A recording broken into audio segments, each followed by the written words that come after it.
அனைவருக்கும் வணக்கம். வழக்கறிஞர் பொன் ஜெய்சிங் பேசுகிறேன். இன்றைக்கி சென்னை போன்ற மாநகரங்களில் அதிகமான அப்பார்ட்மெண்ட்ஸ் வந்துடுச்சு. அந்த அப்பார்ட்மெண்ட்ஸை வாங்குறவங்க கார் பார்க்கிங்கும் பார்த்து தான் வாங்குவாங்க. அப்படி கார் பார்க்கிங் ரெண்டு வகையாக கார் பார்க்கிங்கை பிரிக்கிறாங்க. ஒன்று காமன் கார் பார்க்கிங், இன்னொன்று ப்ரைவேட் கார் பார்க்கிங். அப்போ அந்த அப்பார்ட்மெண்ட்டை வாங்குகிற ஒரு நபர் ஒரு ப்ரைவேட் கார் பார்க்கிங்கை சேர்த்து வாங்கினாக்கா அந்த கார் பார்க்கிங்கை ப்ரைவேட் கார் பார்க்கிங்கை அவர் மட்டுமே யூட்டிலைஸ் பண்ணுறதுக்காக அவர் சொந்தம் கொண்டாடி அதை சுற்றி அவர் கிரில் போட்டு அடைச்சி வச்சுக்கலாமா? இதுதான் கேள்வி. இன்றைக்கி நிறைய பேர் இன்றைக்கி நிறைய அப்பார்ட்மெண்ட்டில் நம்ம தனியாக ஒரு பார்க்கிங் வாங்கிட்டோன்னா அந்த பார்க்கிங்கை சுற்றி அவங்களே ஒரு கவர் பண்ணிக்கிறது. அந்த பார்க்கிங்கை வேறு யாரும் அந்த வழியாக, அதாவது அந்த பார்க்கிங்கில் மற்றவங்க வண்டி விடலனா கூட அந்த பார்க்கிங் வழியாக மற்ற வண்டிகளை எடுத்துகிட்டு போகிறதுக்கு அவங்களுக்கு உரிமை இருக்குது. பட் ஆனால் நிறைய பேர் என்ன பண்ணுறாங்க, இன்றைக்கி நிறைய இடத்துல இதுமாரி கிரில் போட்டு அடைச்சி வைக்கிறாங்க. இதேமாரி சேதாப்பேட்டில் ஒரு கேஸ் ஒன்று. 2003 ஒரு நபர் ஒரு 4 ஃப்ளாட் உள்ள வீட்டில் ஒரு அப்பார்ட்மெண்ட்டில் அவர் ஒரு ஃப்ளாட் வாங்குறாரு. அப்போது அந்த ஃப்ளாட் 4 வீட்டுக்கும் சேர்த்து கீழே 310 ஸ்கொயர் ஃபீட்டில் கார் பார்க்கிங் ஏரியா வருது, காமன் கார் பார்க்கிங். அதில் இவர் 115 ஸ்கொயர் ஃபீட் தனியாக இவர் ப்ரைவேட் கார் பார்க்கிங் வாங்கிக்கிறார்.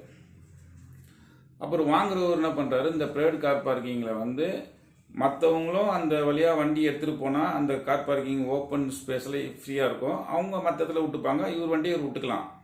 ஆனால் இவர் என்ன பண்ணுறாரு, இதை சுற்றி ஒரு கிரில் ஒன்று போடுறாரு. கிரில் போட்டு இந்த கார் பார்க்கிங் இடத்துல என் கார் பார்க்கிங் நிற்குன்றாரு. சரி, ஓகே. ஆனால் மற்ற காருங்கள் அந்த வழியாக போக கூட முடியாதுல்ல, அதுமாரி ஒரு அடைச்சிடுறாரு. கேட்டால் அது என் ப்ரைவேட் பார்க்கிங், அதில் நான் வேறு யாருக்கும் வண்டி உள்ளே போகிறதுக்கு அளவு கிடையாதுன்னு சொல்லிடுறாரு. உடனே எடுத்து மற்ற 3 அந்த ஃப்ளாட் ஓனர்ஸ் என்ன பண்ணுறாங்க, ஒரு ஓஎஸ் ஒன்று போடுறாங்க 2007. அந்த கேஸில் என்ன சொன்னால் மேண்டட்டரி இன்ஜெக்ஷன் கேட்குறாங்க அந்த கிரில்லை ரிமூவ் பண்ணுறதுக்காக. அப்போ அந்த கேஸ் நடக்குது. நடக்கும்போது 2015 ஒரு தீர்ப்பு கொடுக்குறாங்க நீதியரசர். இதேமாரி மேண்டட்டரி இன்ஜெக்ஷனை அலோவ் பண்ணுறாங்க, அந்த கிரில்லை எடுக்கணுன்றாங்க.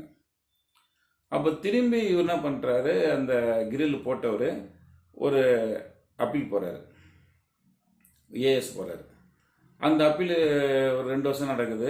2 வருஷம் கழித்து அந்த அப்பீல்லையும் நீங்கள் கேட்குற கோரிக்கை தப்பு, அது நீங்கள் ரிமூவ் பண்ணி தான் ஆகணும், ட்ரையல் கோர்ட்டு கொடுத்த தீர்ப்பு கரெக்டு தான் சொல்லிடுறாங்க. அதுக்கப்புறம் 2018 ஒரு செகண்ட் அப்பீல் போகிறார் ஹைகோர்ட்டுக்கு. அங்கேயும் இதுமாரி வாதம் வைக்கிறார். இதுமாரி நாங்கள் ப்ரைவேட் கார் போய் நான் தனியாக வாங்கியிருக்கிறேன், அதனால் எனக்கு இது உரிமை இருக்குது நான் கிரில் போகிறதுக்கு.